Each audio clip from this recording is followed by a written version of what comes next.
السلام علیکم ورحمۃ اللہ تعالی وبرکاتہ۔ جامعہ رضویہ منظر اسلام کے آن لائن سبق میں آپ کا خیر مقدم ہے۔ پیارے بچوں، کھولتے ہیں اپنی کتاب شرح جامی صفحہ نمبر 25۔ آج کے اس سبق میں بچوں ہم یہ بتائیں گے کہ مصنف کے قول لیدل علی المعانی المعتبرہ، یہاں پر اعتبارہ کا معنی کیا ہے۔ دوسری بات یہ بتائیں گے کہ معانی معتبرہ کیا کیا ہے۔ تیسری بات یہ بتائیں گے کہ نفس اعراب کی وضع کس لیے ہوئی ہے اور اعراب کو اعراب کیوں کہتے ہیں، اس کی وجہ تسمیہ کیا ہے۔ تو یہ باتیں ہم آج کے سبق میں بتائیں گے۔ اس سے پہلے ہم کچھ عبارت پڑھ لیتے ہیں۔ بسم اللہ الرحمن الرحیم۔ لیدل الاختلاف و ما به الاختلاف على المعانی یعنی الفاعلیہ والمفعولیہ والاضافہ المعتبرہ على صيغة اسم الفاعل عليه أي على المعرب متعلق بمعتبرة على تضمين مثل معنى الورود أو الاستيلاء يقال اعتبروا الشيء وتعاوروه إذا تداولوه أي أخذه جماعة واحدة بعد واحدة على سبيل المناوبة والبدلیہ لا على سبيل الاجتماع۔ پیارے بچوں، ابھی آپ نے عبارت سنی۔ صاحب شرح جامی، صاحب کافیہ کی عبارت لید اللہ پر لید اللہ کی تفسیر کر رہے ہیں۔ فرماتے ہیں لید اللہ، صاحب کافیہ نے کہا تھا اعراب وہ ہے جس کی وجہ سے معرب کا آخر مختلف ہو جائے، لید اللہ، تاکہ دلالت کرے۔ کون دلالت کرے؟ ید اللہ کی ضمیر کا مرجع کون ہے؟ تو ضمیر کا مرجع کیا ہے؟ اختلاف ہے یا ما بہ الاختلاف۔ صاحب شرح جامی دو لفظوں سے تفسیر کر رہے ہیں، ایک اختلاف سے، ایک ما بہ الاختلاف سے۔ اصل میں اشارہ کرنا ہے مقصد اس بات کی جانب کہ جو اختلاف ہے اس سلسلے میں کہ دلالت جو معنی معتبرہ پر کرتی ہے، جو چیز دلالت کرتی ہے وہ نفسی اختلاف ہے، یعنی اعراب دلالت تو اعراب کرتا ہے۔ اب وہ اعراب آیا کہ نفسی اختلاف کا نام ہے یا اعراب ما بہ الاختلاف کا نام ہے، اس سلسلے میں اختلاف ہے۔ تو بعض متاخرین اس کے قائل ہیں کہ اعراب نفسی اختلاف کا نام ہے، اور صاحب کافیہ اس بات کی طرف مائل ہیں کہ اعراب نفس اختلاف کا نام نہیں ہے، بلکہ اعراب نام ہے ما بہ الاختلاف کا، جس کے سبب اختلاف ہوتا ہے اس کا نام اعراب ہے۔ یہ اختلاف ہے، اس لیے صاحب کافیہ نے، صاحب شرح جامی نے اس اختلاف کی طرف اشارہ کرتے ہوئے فرمایا تاکہ دلالت کرے، یعنی خود اختلاف او ما بہ الاختلاف، یا ما بہ الاختلاف جس کے سبب اختلاف ہو رہا ہے وہ دلالت کرے۔ کس پر دلالت کرے؟ علی المعانی، معانی پر، معانی معتبرہ پر۔ معانی معتبرہ سے مراد بچوں، معانی سے مراد معنی فاعلیت، معنی مفعولیت، معنی اضافت ہے۔ مثال کے طور پر جب ہم نے کہا جاء زید، تو زید پر ضمہ آ گیا، رفع ہے، زید مرفوع ہے، تو اس کے مرفوع ہونے سے ہمیں سمجھ میں آ گیا کہ زید یہاں پر فاعل ہے۔ تو زید کی دال کے رفع نے زید کے فاعل ہونے پر دلالت کی۔ یہ وہیں پر ہم نے کہہ دیا رأیت زیدن، تو اب زید کی دال پر نصب آ گیا، اس نصب نے دلالت کی زید کے مفعولیت پر، یعنی اس کے مفعول ہونے پر۔ ایسے ہم نے کہا مررت بزیدن، تو بزیدن میں یہ ہم نے کہا غلام و زیدن، تو زیدن یہاں پر مجرور ہو گیا، تو اس کے جر نے دلالت کی اس بات پر کہ یہاں پر زید مضاف الیہ ہے، تو اس کا فاعل ہونا، مفعول ہونا یا اضافت کا ہونا یعنی مضاف الیہ ہونا، یہ سب کے سب معانی کہلاتے ہیں، معانی معتبرہ۔ اور یہ سب کے سب معانی کس پر ظاہر ہوتے ہیں؟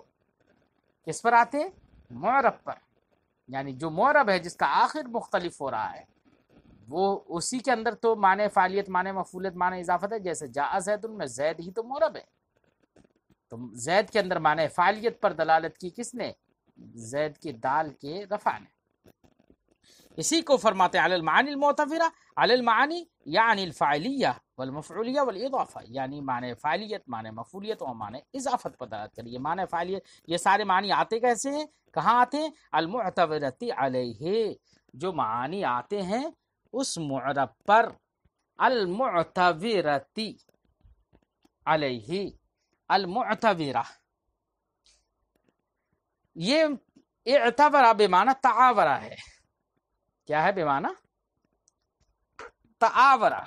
تعاور الشیء و اعتبر الشیء، دونوں کا معنی ہے تداول. تو المعتبرہ کا معنی ہوا یکے بعد دیگرے آنے والا، یہ معنی ہوا.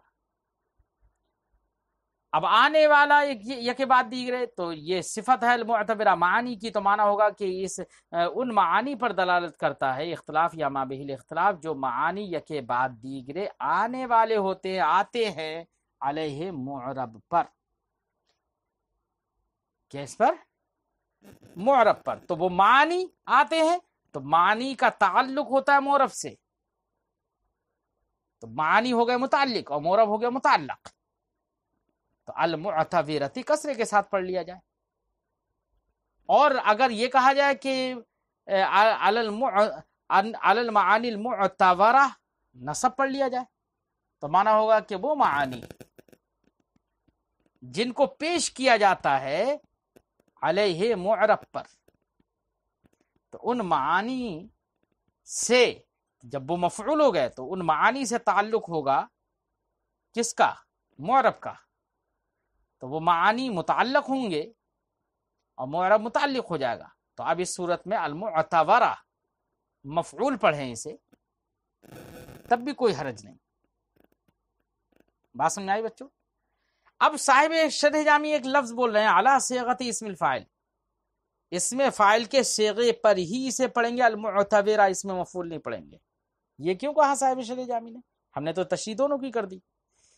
صاحب شرح جامی یہ کیوں کہہ رہے ہیں، اس کی وجہ کیا ہے؟ اصل میں شارح ہندی نے یہاں پر یہ کہا ہے المعتبرہ یہ مفعول ہی ہے، اس میں فاعل نہیں ہے. انہوں نے مفعول کیوں کہا؟ انہوں نے در حقیقت ایک اعتراض کا جواب دیتے ہوئے کہا، اعتراض کو یہ کر رہا تھا کہ علیہ یہاں پر المعتبرہ کا صلہ علی ہے، صاحب کافیہ نے علی صلہ استعمال کیا یہاں پر، جبکہ اعتبرہ اور تعاورہ دونوں ایک ہی معنی میں ہیں. یہ دونوں متعدی بے نفس ہی ہوتے ہیں، علی کے ذریعے سے یہ متعدی نہیں ہوتے. تو صاحب کافیہ کا قول جو علی ہے، علی یہ صاحب کافیہ نے علی کا ذکر نہیں کرنا چاہیے، علی کا اس کو ذکر نہیں کرنا چاہیے، یہ صاحب کافیہ کی عبارت درست نہیں ہے. بات سمجھ آئی بچوں؟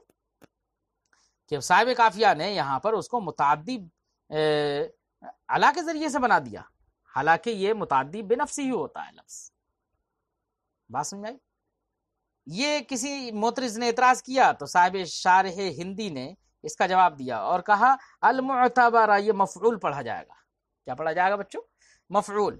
اور جب مفعول پڑھا جائے گا تو مفعول پڑھنے کی صورت میں اب اعتراض کیسے نہیں ہوگا؟ تو انہوں نے کہا اعتراض اس لیے نہیں ہوگا کہ جب اس کو پہلے یہ تھا متعدی، اور جب کسی بھی فعل متعدی سے مجہول بنا لیا جائے یا مفعول بنا دیا جائے تو اب ایسی صورت میں اس کو متعدی بنانے کی ضرورت نہیں ہوتی، اب وہ لازم ہو جاتا ہے. اب جب لازم ہو جاتا ہے تو اب لازم ہونے کی صورت میں اب علی وغیرہ کوئی بھی صلہ جو پہلے اس کا نہیں تھا اب اس کا وہ صلہ ذکر کیا جا سکتا ہے لازم ہونے کے طور سے. یہ شارح ہندی نے جواب دیا. صاحب شرح جامی فرماتے نہیں، اس طور سے اس کو المعتبرہ اس میں مفعول پڑھنا صحیح نہیں ہے. اور یہ کہنا کہ اعلیٰ اس لیے یہاں پر لے کر آ گئے کہ اب وہ متعدی تھا، اب وہ لازم کے معنی میں ہو گیا، اس لیے اعلیٰ کا استعمال کر لیا، یہ کہنا صحیح نہیں ہے ان کا. بلکہ صاحب شرح جامی علامہ جامی علیہ رحمۃ و رضوان شارح ہندی کا رد کرتے ہوئے فرماتے ہیں کہ اس کو اس میں مفعول نہیں پڑھا جائے گا، علی صیغۃ اسم الفاعل اس میں فاعل ہی پڑھا جائے گا. اب پھر معترض کا اعتراض کیسے دفع ہوگا؟ تو معترض کا اعتراض دفع کر رہے ہیں صاحب شرح جامی، فرماتے ہیں کہ جو علی جو ہے یہ تعدیہ کے لیے نہیں ہے. کہ آپ کوئی معترض اعتراض کرے یہاں پر اعتبرا کو متعدی بے اعلیٰ کیسے کر دیا؟ اعلیٰ تحادیہ کے لیے نہیں ہے، وہ تو متعدی بے نفس ہی ہوتا ہے، لیکن اعلیٰ کا جو ذکر صاحب کافیہ نے جو کیا ہے وہ معنی تضمین کے لیے کیا ہے۔ تضمین کسے کہتے ہیں بچوں؟ ایک لفظ کو ذکر کرنا اور دوسرے لفظ کے صلہ کو ذکر کر دینا، یہ اس لیے ہوتا ہے تاکہ یہ ایک لفظ دوسرے لفظ کے معنی کو متضمن ہو جائے، اس کا صلہ ذکر کر کے۔ تو یہاں پر لفظ معتبرہ صاحب کافیہ نے ذکر کیا، اور اعلیٰ جو کہ استیلا اور ورود کے معنی کو متضمن ہوتا ہے، اعلیٰ کے ورود اور استیلا کا صلہ بنتا ہے وہ، تو ورود و استیلا اور غلبے کا معنی پیدا کرنے کے لیے اور معنی کی تضمین کے لیے صاحب کافیہ نے المعتبرہ کا صلہ اعلیٰ ذکر کر دیا جو کہ ورود کا صلہ ہوتا ہے۔ تو معنی تضمین مقصود ہے، تضمین کے خاطر یہاں پر اعلیٰ کو ذکر کیا ہے، نہ کہ یہ کہ متعدی بھی اعلیٰ کر دیا اسے، اعلیٰ کے ذریعے سے متعدی نہیں بنایا اسے۔ اسی کو صاحب شرح جامی فرماتے ہیں علی صیغۃ اسم الفاعل، صیغہ اسم فاعل پر اس کو پڑھا جائے، علیہ اے علی المعرب، ہاں ضمیر کا مرجع بتا دیا کہ معرب پر وہ معنی یکے بعد دیگرے آتے ہیں۔ فرماتے ہیں علیہ، یہ علیہ متعلق بمعتبرہ، یہ معتبرہ سے ہی متعلق ہے، لیکن معتبرہ کا صلہ نہیں ہے کہ اس طور سے کہ وہ متعدی اعلیٰ کے ساتھ ہو۔ معتبرہ سے متعلق تو ہے لیکن کس طور پہ؟ اعلیٰ تضمین مثل معنی الورود والاستیلاء، ورود اور استیلاء یعنی وارد ہونے، آنے اور غالب ہونے کے معنی کی تضمین کے لحاظ سے یہ معتبرہ سے متعلق ہے۔ کہا جاتا ہے اعتبر الشیء وتعاوروہ، یعنی بغیر حرف اعلیٰ کے، تعدیہ کے، بغیر کسی حرف کے ذریعے سے اس کو متعدی بنائے بغیر، متعدی بے نفسی ہی بنا کر کہا جاتا ہے اعتبر الشیء وتعاوروہ۔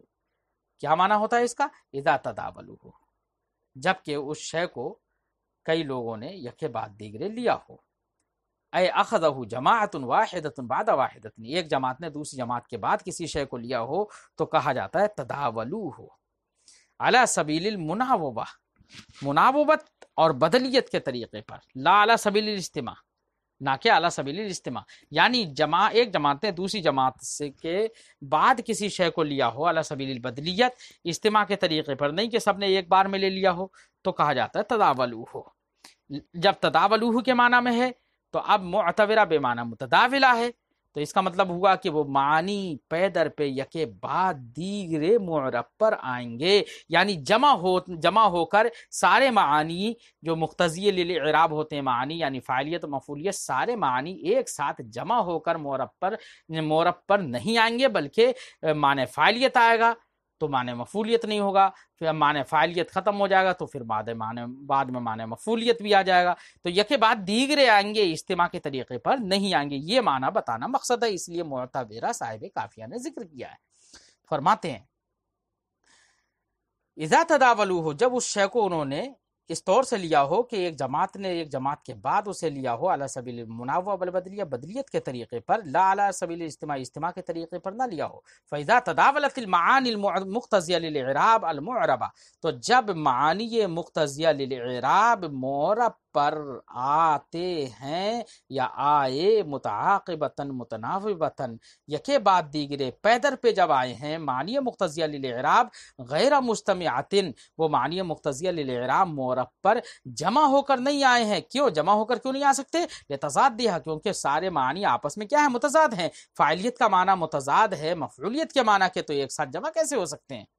فینبغی، تو جب معانی مقتضیہ للاعراب یکے بعد دیگرے آئے اور ان معانی مقتضیہ للاعراب پر دلالت کون کرتا ہے؟ اعراب دلالت کرتا ہے، یعنی رفع نصب جر جو اعراب کی جو علامتیں ہیں نا، یہ دلالت کرتی ہیں ان معانی مقتضیہ للاعراب پر، تو پھر جب یہ معانی مقتضیہ للاعراب یکے بعد دیگرے آ رہے ہیں تو ان کی جو علامتیں ہوں گی وہ بھی معرب پر یکے بعد دیگرے ہی آئیں گی، ایک ساتھ ساری علامتیں ظاہر نہیں ہوں گی۔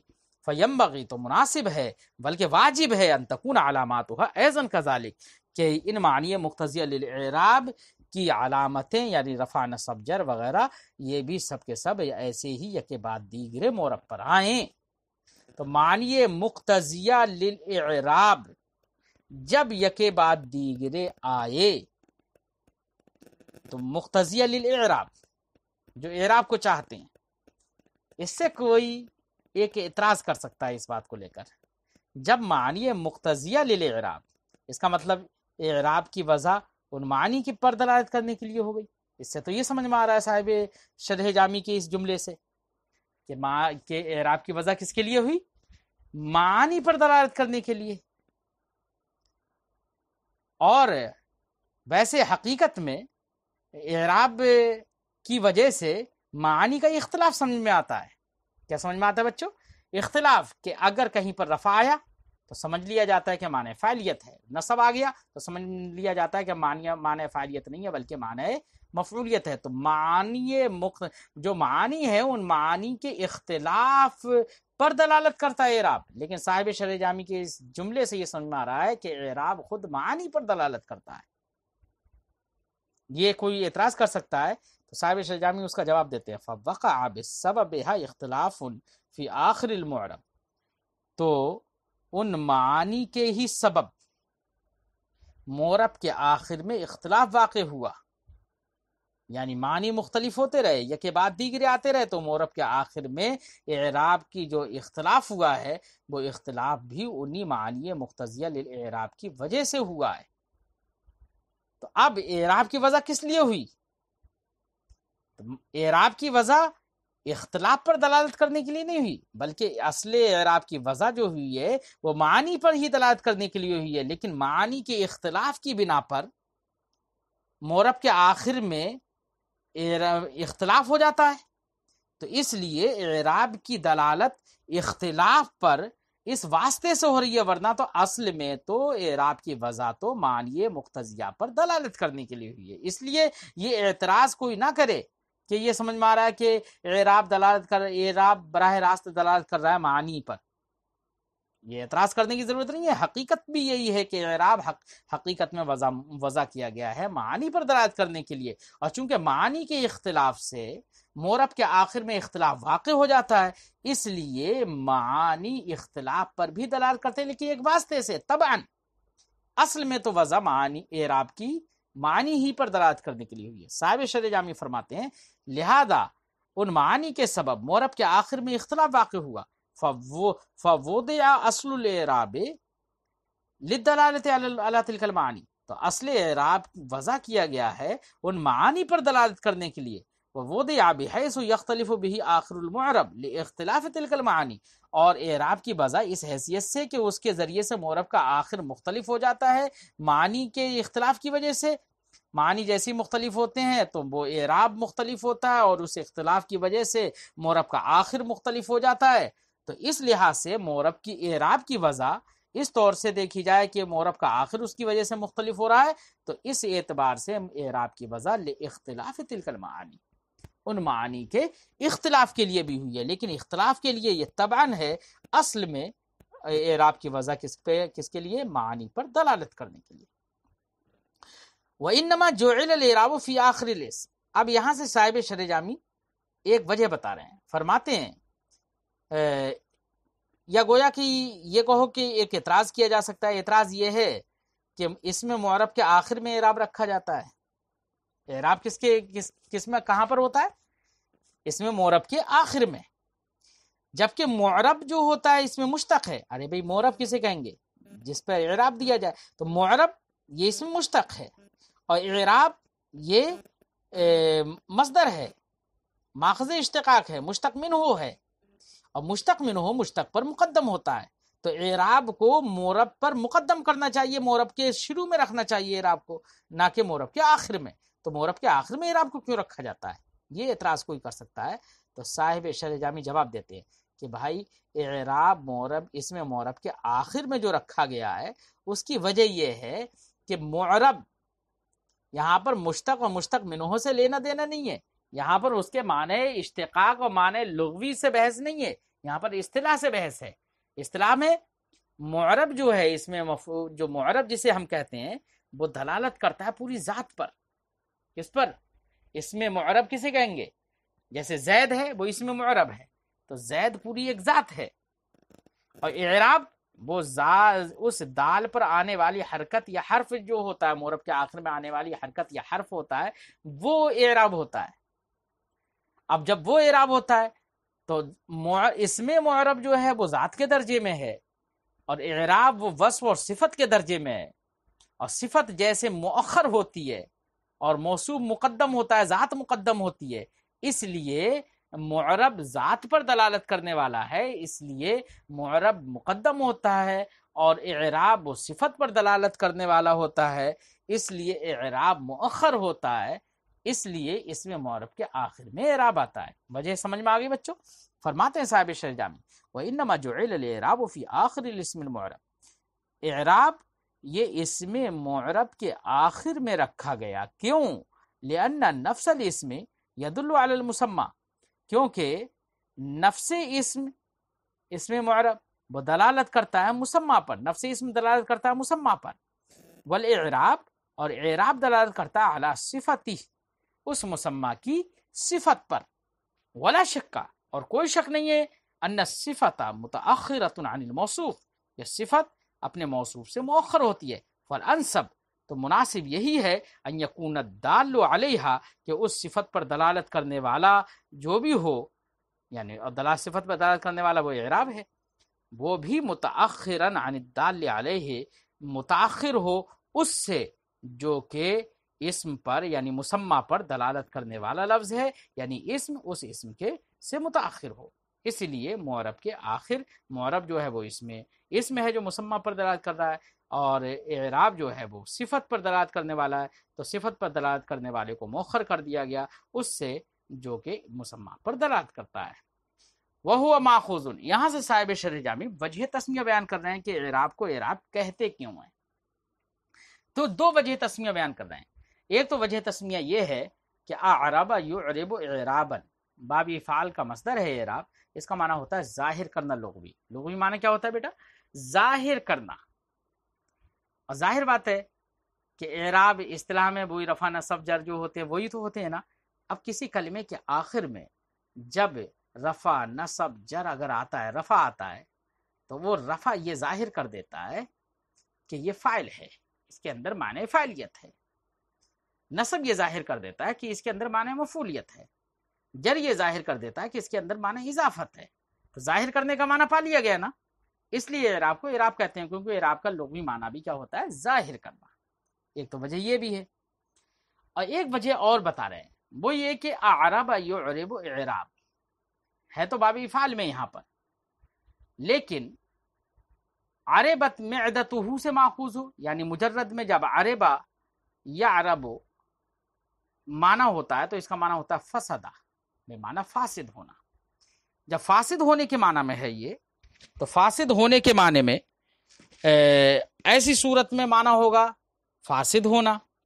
اب باب افعال میں اس کو لے کر گئے تو باب افعال میں لے جانے کے بعد حمزہ افعال جو آیا اس پر، تو وہ حمزہ سلب ماخذ کے لیے ہو گیا۔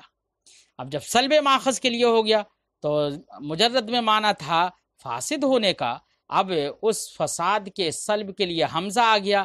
جب حمزہ سلب کے لیے ہوگا تو معنی ہوگا ازالہ فساد، اور ازالہ فساد کا معنی ہو گیا۔